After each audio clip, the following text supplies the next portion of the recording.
Hello and welcome to yet another exciting episode of your favorite show, Mana Wave. Today we are in Chivhu, Mashonaland East at the Unganai homestead. My Unganai is doing hatchery and road runners. We'll show you the work that she's doing. This is indeed an industrial homestead. They are hatching up to 17,000 eggs in Chivhu, remember. So distance, place doesn't matter where you are. Kwese kwauri, you can do it. Mayongana, welcome to the show. Thank you. As we open Mayongana, can you kindly tell us who are you? Anombonzi Mayongana Indian. Mayongana is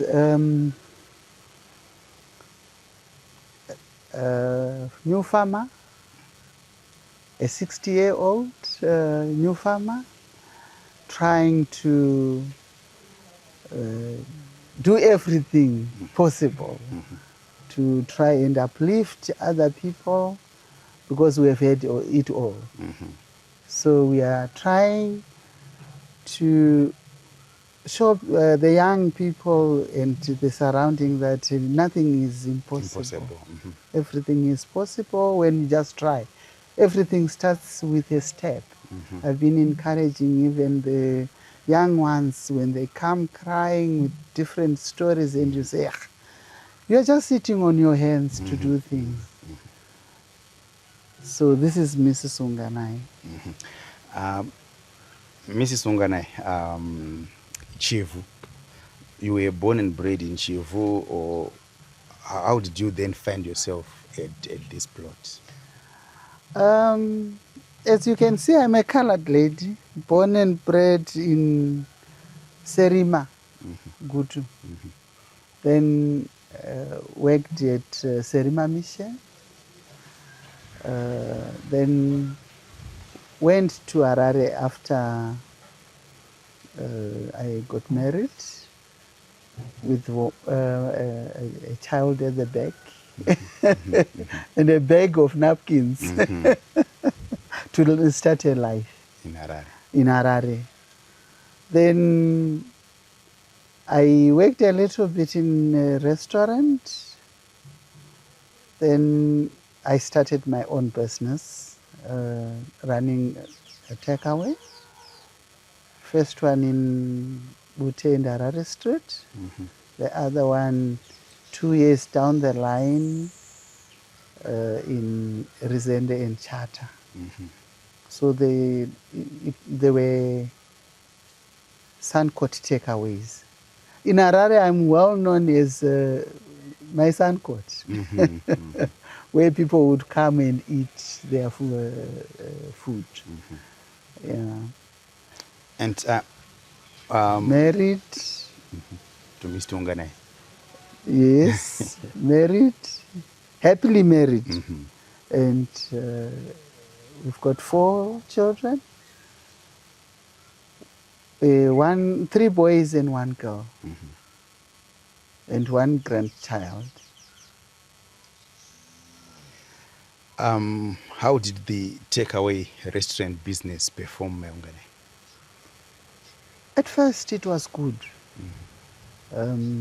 Of course we were learning every day, because I ventured in this business not with knowledge, because what is important in anything you do is knowledge. So I was just like learning from other people and then execute. And Mayongana, at what point did you purchase this land, and how big is this land, and what motivated you to have a space like this, a plot / farm? What motivated you? When my husband used to come and we would be like discussing, he would be like, how we've got people that sells vegetables, of course with the rural background. There was nothing funny about having a small piece of land. So we were just looking through the newspapers, not as per want to buy, but for interest. And I was like, when he used to travel a lot, so I was kind of saying, when he's away, I can be doing my other things, you know. So we then pumped into this advert the other time, and we had particular places we were looking for, because we were saying, no, we don't want a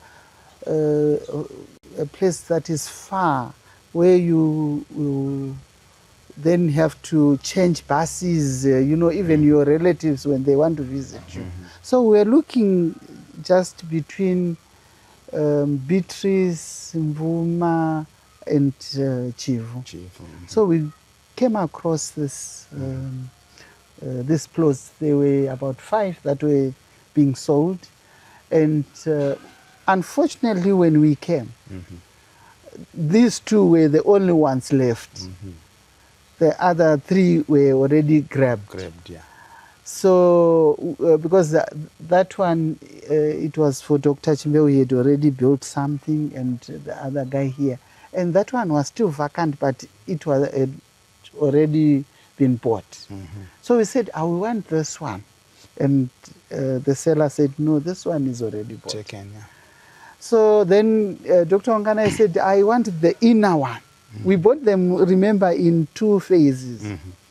I want this one far from, you know, okay. Then after a year, my father-in-law passed through, they were coming to Harare, and he said, let me show you the piece of land that we bought. Then they passed through, and he said, who is here in between where there's maize and piggery project?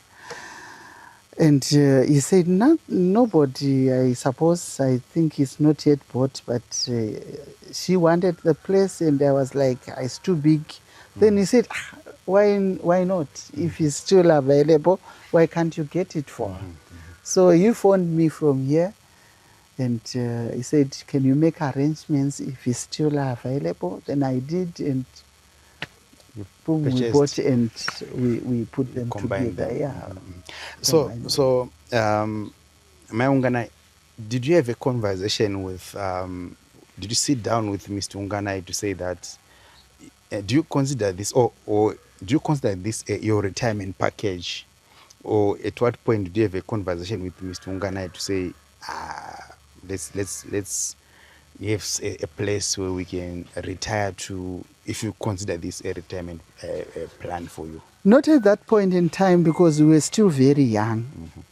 I remember when we came to look at the place, we had our 3rd born, and he was just about 2 months or so. We just left him in Harare. We came, we just viewed the place, and we left. It was like interest sake that we must have somewhere we can go, other than going Kumusha, we can still go on our own place and do other things, you know, something like that. It was not meant for retirement. It then became retirement after we did all what we did. And at that point, back then, was farming an idea, or was it crossing your mind, or it was just, no, we have a vacation home in Chivhu? No, my husband has got agriculture background. So, of course, he was interested, but he didn't have much time. That's what kept us away from the place for a bit of time, because we didn't take time to build. We built everything that we have within 4 years. By 2005, he had an interest of doing piggery. So he was just talking, I want to do the pigs. Yet we were still completing Completing the structures. yes. And then he then went to the PAIB. He started looking for information. He went to PIB. They are the ones who came and sited the place for us. Because what we first did was to put water here. Because we're like, you can't just sit anywhere. Without And then water. later you find there's no water. So what we first did was to sink a bowl. But back then, bowls were very expensive. Yeah, but that's what we did. Sank a bowl, then we structured the houses where the house is supposed to be, and so we started building a cottage up there, and the main cottage. That one was we can't. It was like a storeroom. Then the main cottage, and we stayed there when we were doing this house. The construction of this Yes, because everything was just happening at one go. When they were finishing that one, they were already doing this. And you remember we had bought a lot of this material. So it was just a step after the other, and then fitting in the rest. So, Mrs. Wongane, confirm that, because you indicated that you once stayed in Harare, or you have properties in Harare. At what point, what made you then to decide we are leaving everything and we are starting a life here? It's after what was happening here. Things were not going according to our wishes. We had established our piggery project, established our we once had broilers here and even layers on the other structures. But because you'll be away, things will not be moving and going according to your plans. Your plans, yeah. And instead, you'll be like feeding the projects all the time instead of the projects running themselves. Yeah. So in 2020, during COVID era, I remember I had takeaways in town. So I had slowly weaned myself out and closing down. So I came here not that I wanted to come and stay that time. I was going for a funeral at Serimade. After the funeral, and he was here working. When I came, we were back, and we always had to do a work plan for the next week. When he was doing the work plan, I overheard him saying, so next week we will be planting, we are arranging for the planter. And so I said, oh, okay. So if we are planting, then, because I was like passing, then I will be here. I'll be here, yeah. And everybody was like, how? I said, yes, I'm staying. Because already I had rounded up everything in Harare. Yes. So it was like not an exit plan, no. It was like, from this step, what next do we do? So when I came, heard them talking, I said to him, I'm not going back to Harare with you. I'm staying. And I'm staying. There's nothing else I want. The house is there, food is there, clothes, those that we have been living here, they are here. So I'm staying put. I stayed from November 2020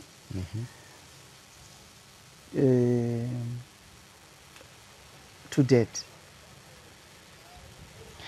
But growing up, when you and Mr. Unganai, when you were still in the early ages of the marriage, you have acquired or you acquired this place. Did you see yourself being staying here full time, or it was just an investment? No, not full time, but that we have a weekend home. At first, that was the Plan. thinking.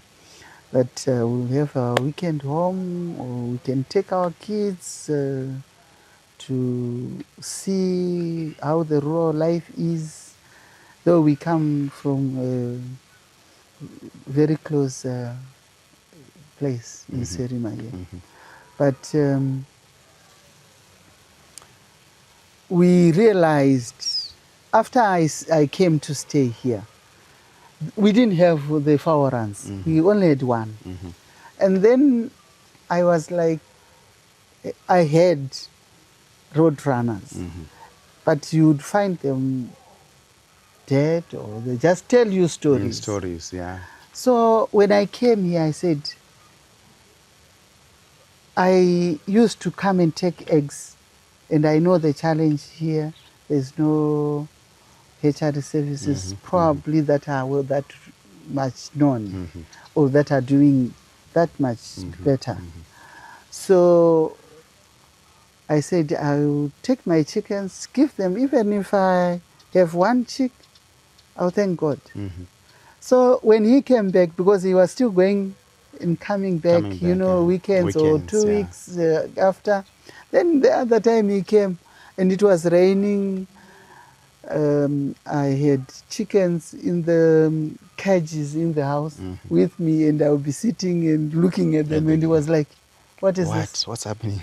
And the other ones, 2 cages were in the veranda. And he said, the message is loud and clear.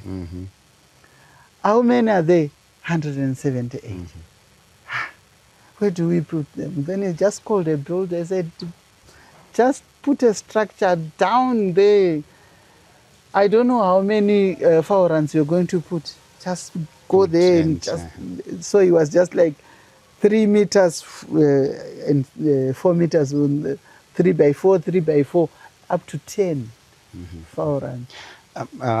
So before we dwell into too much into the projects, what projects do you have at the farm Here? Yeah. In Harare, when I was withdrawing from takeaways, I had started doing peanut butter. Then it's called Stepwise. Because I was thinking, like, what do I do then next? I have to have a wise step so that I will not bother anybody asking about anything, money or some sort, even kids will not like you. So from takeaways, I started doing peanut butter. Then when I came here, I was still doing my peanut butter in Harare, instructing my kids to help me because they knew and they could do what I could was showing them. Then I moved everything. My machines here, I'm now doing the peanut butter here. I also do wodzeko. Cultured, not natural fermentation, not cultured. I do it here because we've got a dairy cow. When we bought the dairy cow, it was like for the help us to get milk for your day-to-day use. Their day-to-day, because we are not staying here. For their day-to-day. It was for the help us. Yes, we bought 2. And we were like, they must have at least, so that they don't disturb the cattle head. With milking and sharing the milk with the cows. Yes, and then they slow down on growing. Growth, yeah. So we bought 2 from Janda, 1 in calf, 1 milking in calf. And those Friesland, they didn't do very well with us. The other one just died when it was giving birth because we also didn't know how to handle them. The other one, the same. The calf was too big and, then it just died. Then we bought, because I said, no, we can't tire from that. Then we bought from a You wanted it. You really, really wanted that. Yeah, because I was like, when I realized that the milk is just too much for them, because they were now milking about 15 liters at most. And then probably some will be complaining. And so I said, fine, I'll give you about 2 liters for your daily use. The rest, let's mature it and Sell it. And we started selling the matured milk in Harare, Odzeko. So that's what I do here. I sell matured milk, Odzeko. I do peanut butter. I do chickens. I do hatching. Ungana hatcheries. Yes. We just had to say Ungana hatcheries. We started like after the fowl runs were built, he said put a brooder so that all those chicks will be like putting them. Then I before I came here, I had asked one lady and I bought a small one, a plastic one, 112. I had already bought another one from Shuahead, South Africa. It was a manual and we couldn't operate it. So we just left it. We bought this very nice small one. It only hatched 43 chicks, and the rest of the time it was like during hatching time, it's now heating up and over flooding, and nothing comes up. So I went to Harare. I got a number from somebody, and I went to this house where they make incubator. I said, please, can you make me a small one? And then this guy said, no, what do you want the small one, Mama, for? I said, just for my eggs. He said, no, it's for your eggs, yes, but you always need to put more eggs. And probably other people will come. I said, yes, I think people are struggling, but I don't even have knowledge about these things. I said, no, don't worry. Some of the things I'll teach you, and So he said, I'll make you a 500 one. I said, it's okay. Then he made me that 500, and we named it Kuda. Why Kuda?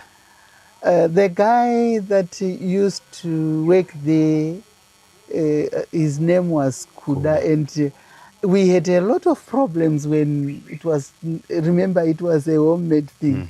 And we always used to say, please, can you send a technician? He said, Kuda is coming. I said, this Kuda is a problem.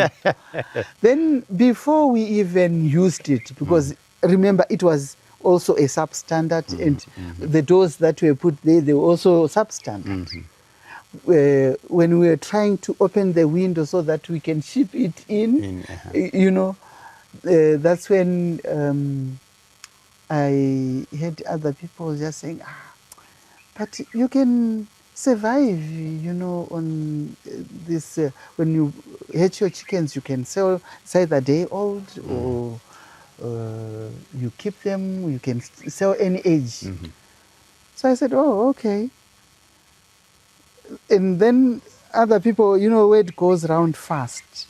Because one of the guys who brought it here, we didn't take it. It had to go back to be fixed, some of the things. When they brought it back, I said, but there's people who are looking for hatchery services.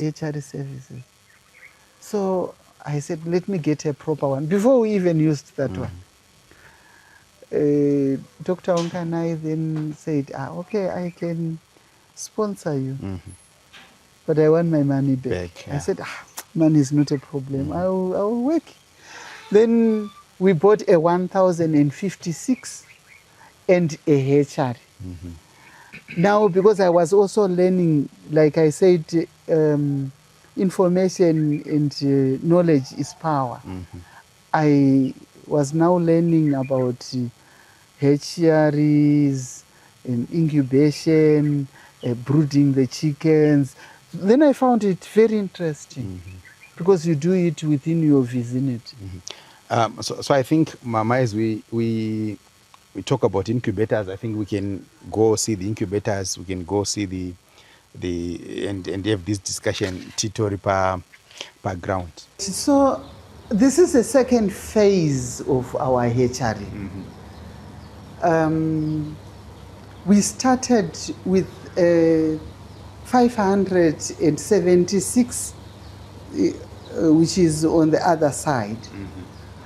Then we upgraded to a 1056 with a hatchery there.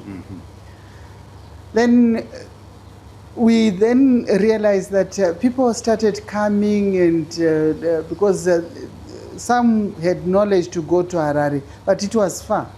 So knowing that there's somebody with a hatchery who can do it for them here, they started coming in numbers. So we bought another one, 1,800, which is on the other side. With no time, all those were just getting full. So we then bought this one. This is a 2,112 egg capacity. And it's got about 400 hatchery space on the bottom. So we bought these two as an additional. Still, with no time, a lot of people were like bringing 1,500 eggs. So we bought this one, which is 5,208. So in this, and that one is a standalone hatchery in the event that we hatch, since we've got too many incubators. They come out on daily basis. So at times you'll have 1,000 eggs coming. And even if you fill down here, the other ones will be coming again next. So we've got a standalone hatchery of 1,000. Yeah, our viewers would want to know if these were purchased locally.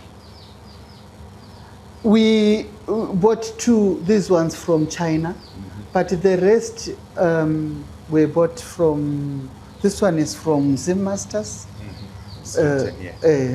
this one, and this one. The other two, they are from Zim Incubators. They were operating from waterfalls in Harare. I don't know whether they are still there. For interest's sake, Mama, how much would this one cost? This one, the same guy who did this one for me had to discount for me. This one I paid about 4,800. But at the end of the day, you buy all the trays yourself, but just to have this shell. Shell, yeah. With shelves. Around 4,000. Yes, with shelves, you know. So would you know how much you invested in the hatchery? The hatchery project from the incubators. So would you know? And is it people want to know, are you making money out of it? Have you recouped that which you put into the business? Not making money as such, but it's healthy. You keep yourself busy. You've got something to do. You run around. At the end of the day, even when you sleep well. Peacefully. Peacefully. But of course you survive. Because we are not just looking at the hatcheries. We do day old because we've got our own Roadrunner project. Mother parents stock that we pick up eggs every day. We just structure when we put and how we want them coming out. So we put every 4 days, we put our eggs in, and we then either we sell the day old chicks, like this is somebody's order. We've got here 800, 474 plus 340 something there. It's somebody's order because after the holidays, we realized the people will be like closed, and when they open, they want their order. So we kept them for them. So they should be even coming to pick them today. So this person brought in eggs and you incubated No. Or These ones, you know, when I have eggs. No, not all of them. Part of them, they are my eggs, and part of them are from outsourcing. So this person wanted chicks. I actually have an order like now of 1,000 day-old chicks every month for 4 months. So from now on, this is where now you'll get your money. You hatch your own eggs, outsource a little, then combine, you do that order. At the same time, I'm hatching for people. They bring their own eggs, some of them, because I no longer sell eggs. They are even not enough for me. So, Mayongana, are you running this on electricity, the incubators? We are running this. You can't do this without 3 sources of power. We run on solar. We've got electricity and then generator. We've got 2 of them. You can see even the batteries that we have. Some are in the house. The batteries that we have here, the system that we have to run. So this one is taken care of, the one that is in the house. And these other ones, because we shared. So with electricity alone, with the problems that we normally have, you can't run this project. But how is because these machines, I don't know how much power they consume, but the electricity bill, how is it? Is it manageable? Now you pay as you go. So, you know, you always have to top up. But we use about 450 to 500 US dollars every month. Despite that, we run on solar. Despite that, you also use a generator. A generator as and when. Yeah, because there's a time when you have breakdowns with power lines. Power lines, yeah. And then the sky will be also something else. There's no sun. Then you have to run the generator. Yeah, okay. because never run a project like this with one source of power. Without 3. Because when you switch off, even for 10 minutes, you have to get worried. What are you going to do next? Those people that sell incubators will tell you it can go for 8 hours without. It's a lie. It's a lie. You can't go for 30 minutes without power. 30 minutes. So you always have to have power. Summer. People who come to collect them always bring their receipts that we give them. And this is a contract form that we signed with them. So that you don't just pick and choose anyhow. This is Mrs. Bill. Her chickens are here in this other side. And this is the egg. This is the eggs that she left here. And this is the money she's paid for the service. So when they come, we see where they are coming from, and then we are counting how many they are getting. Like one, we say one while we are holding two. 1, 2, 3, 4, 5, 6, 7, 8, 9, 10, 11, 12, 13, 14, 15, 16, 17, 18, 19, 20, 21, 22, 23, 24, which is 48. You can still count 2, 4, 6, 8, 10, which means the one that is there could have died and we threw it away. You can't keep the dead one. So this is how we do our accountability. Counting, yes. So this is 48 and the remaining, and these are... So meaning they brought 60 eggs? She brought 60 eggs, and it's written here. Mrs. Bill, 48 chicks out, collected on the 08/01/26. So this is Mrs. Masuka. Mrs. Masuka had 30 eggs.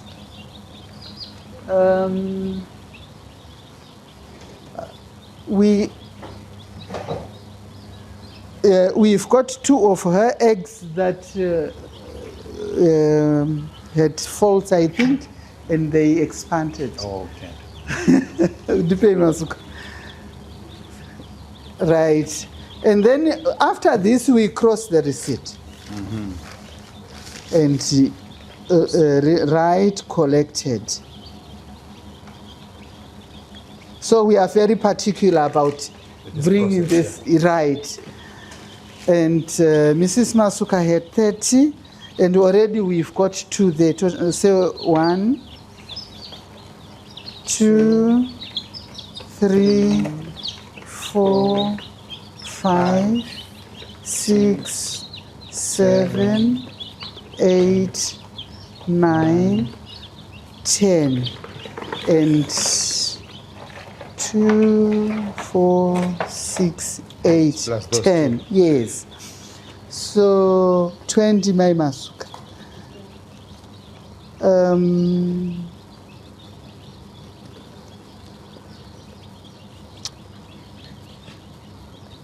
Is there, as you write there, Mayongan, is there a possibility that someone brings 30 eggs and collects none? Yeah.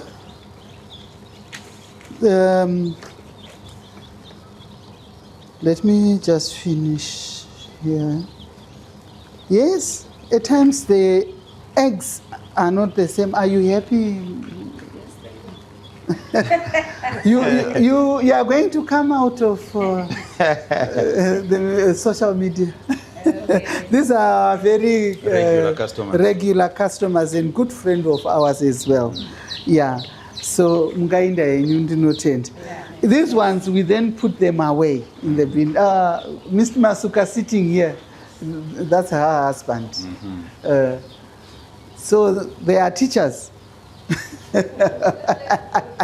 They are professionals. They are not just people. Yeah. They're doing something. Like Mrs. Bill, she's a very good example of a person I tried to push to do things, because she was like, professionals. They are smart in a way, and I was saying, you are on the road, and people are asking, and you are directing them to go and get chicken somewhere. Yet they are asking you, why can't you do it? Mama, Shinobuda, I said, yes, do it. So I'm sure you can talk for yourself.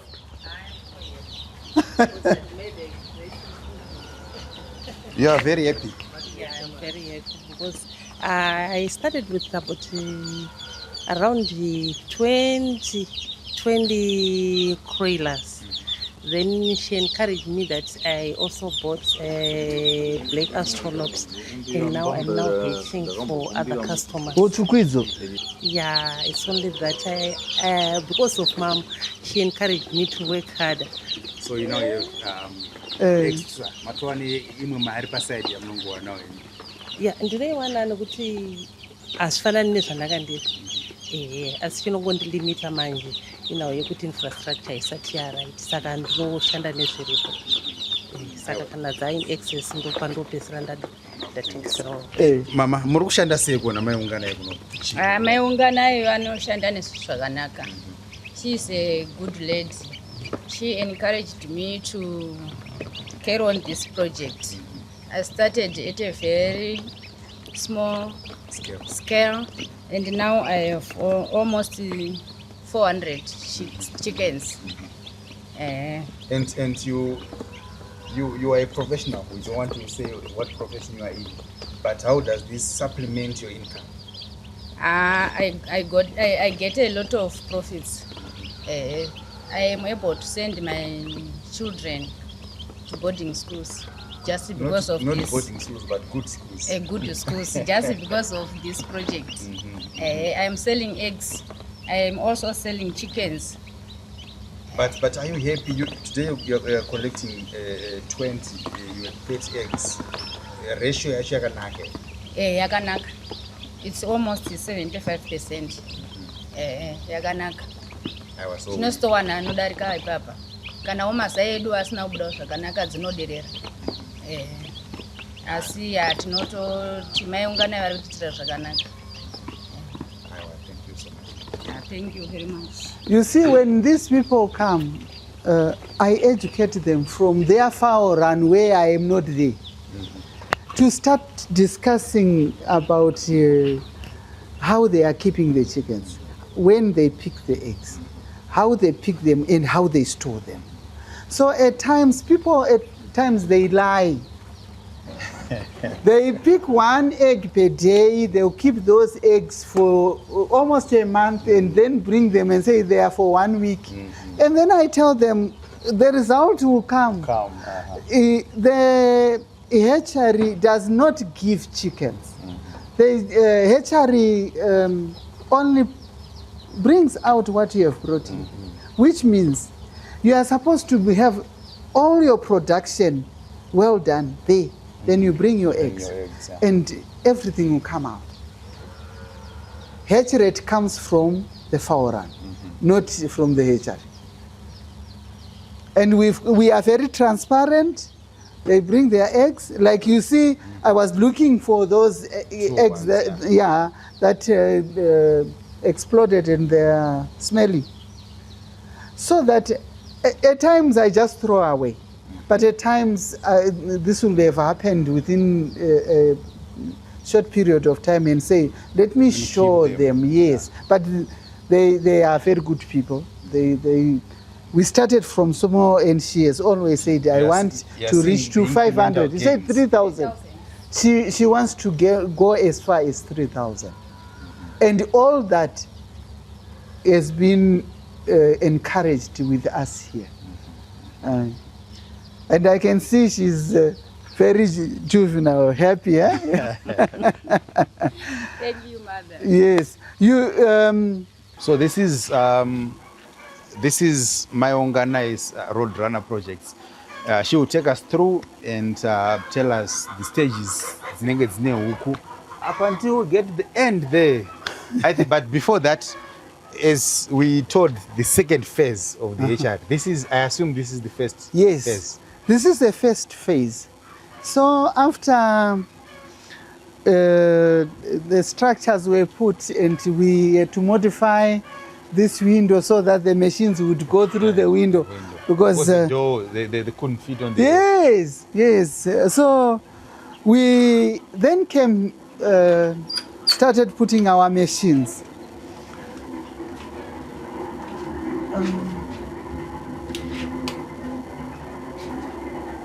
Here we've got this Kuda.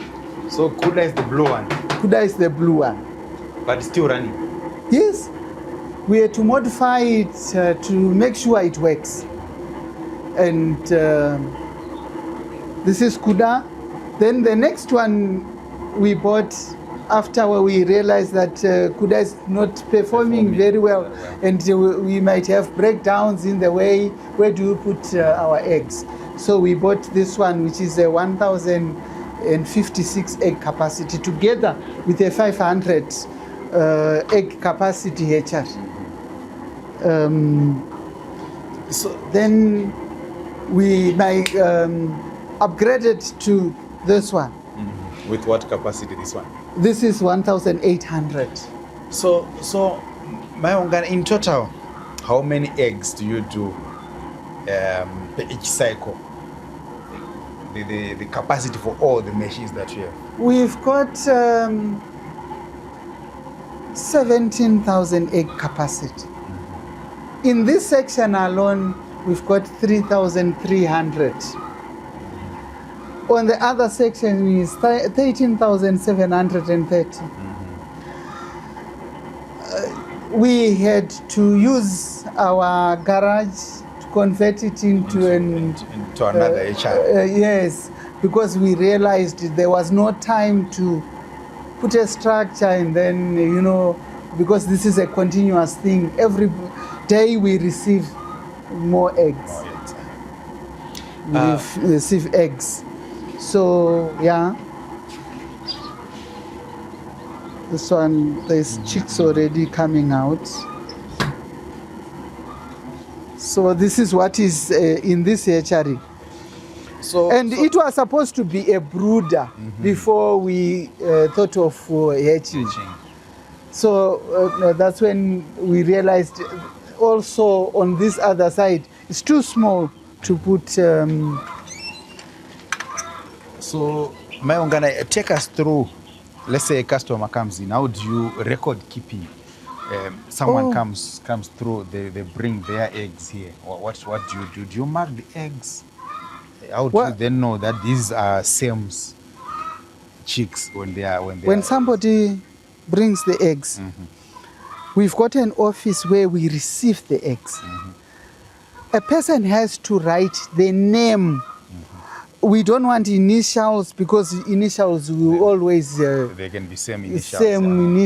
Initials, they bring ones. Yeah. So they write their eggs, and then we stamp the date that we give them, the expected date of collection. Then they go. I'll show you how we do it. So here, we then named our hatcheries. And at first, we had a lot of losses.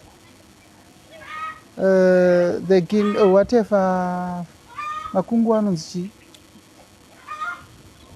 I wanted to say a guinea-fowl, but no. Is it a raven? No,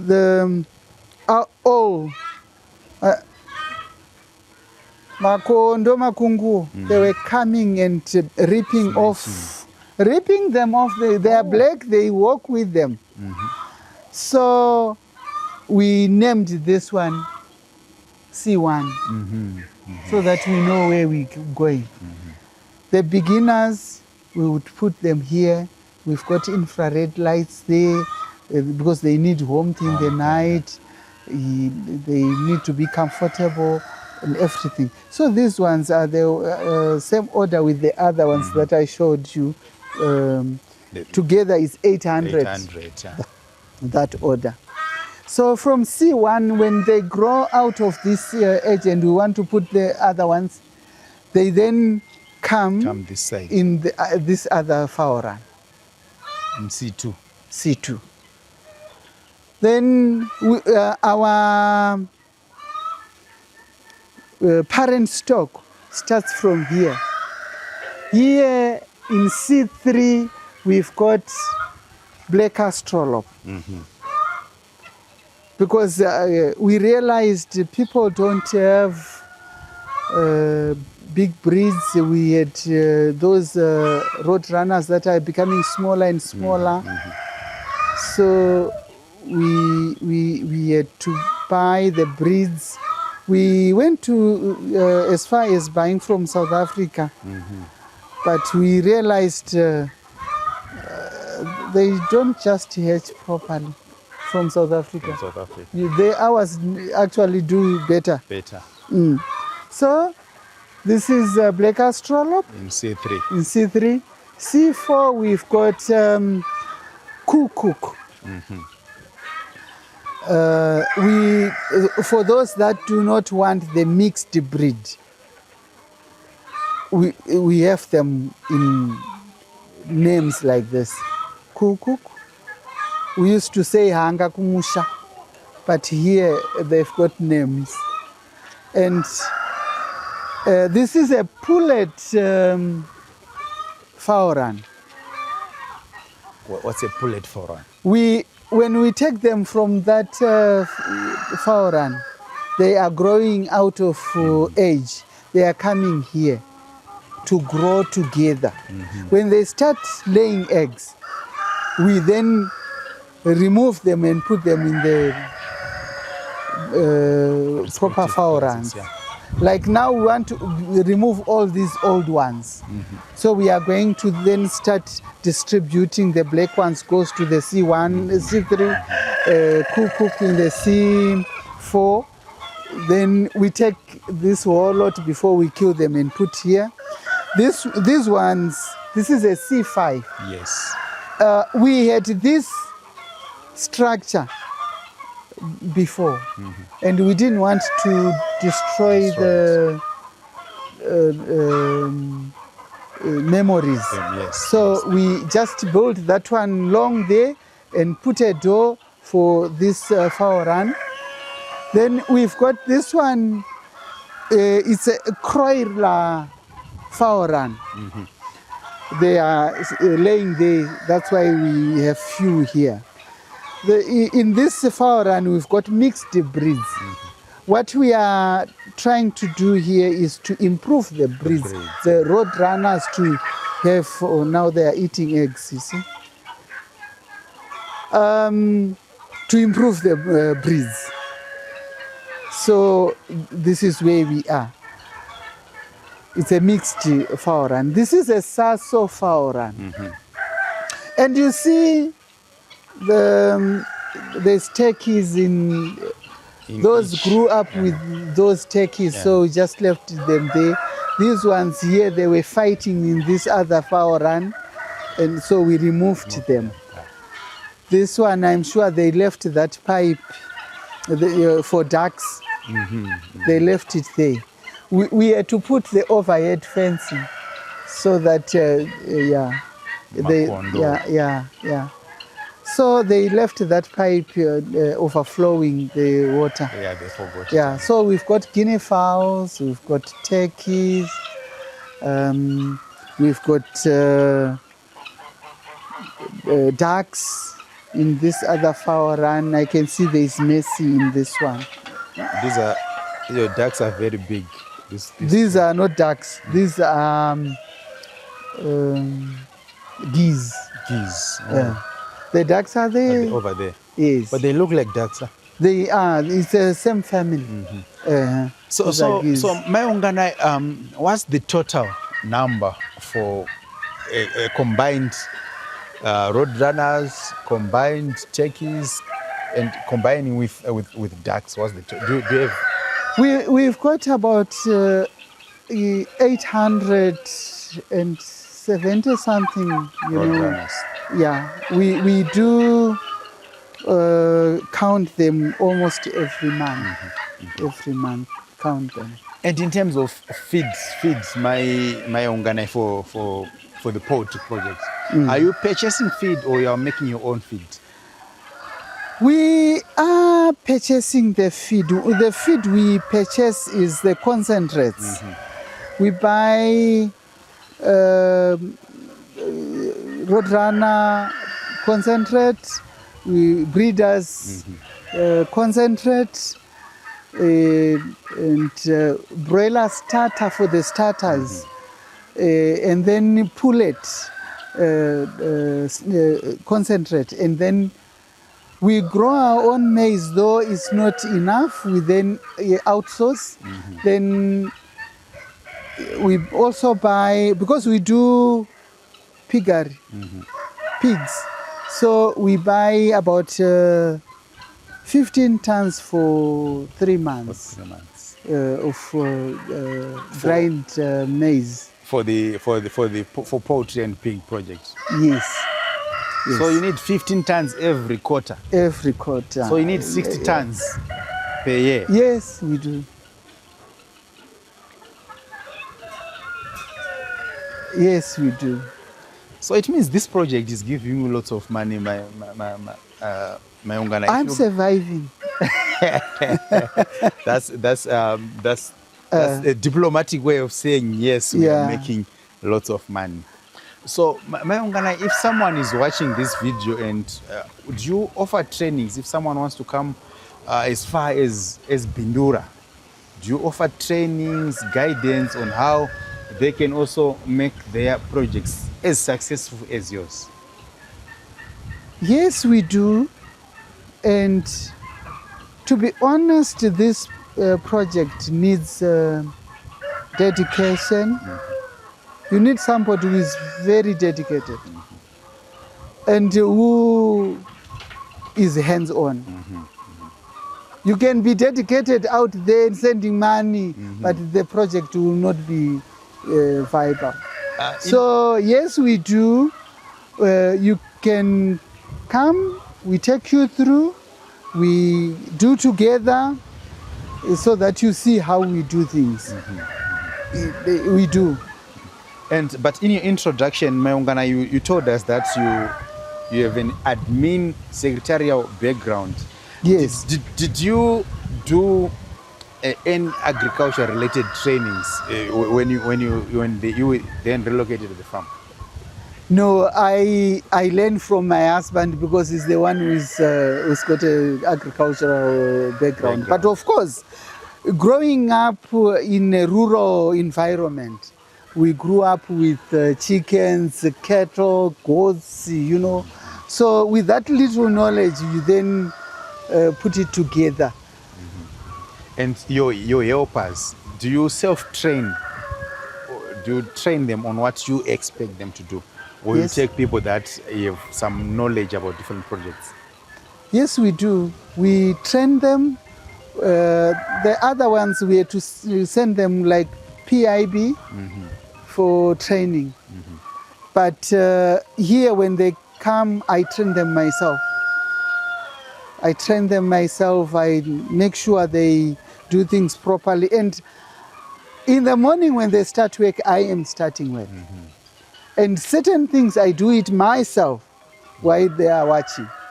This was Manawev at the Unganais in Chivhu, Mashonaland East. We will bring you more episodes at the same homestead because they are doing pigs. They are also doing cattle ranching. Hope you enjoy and be inspired by the journey that my Unganai has traveled to build this empire. I thank you.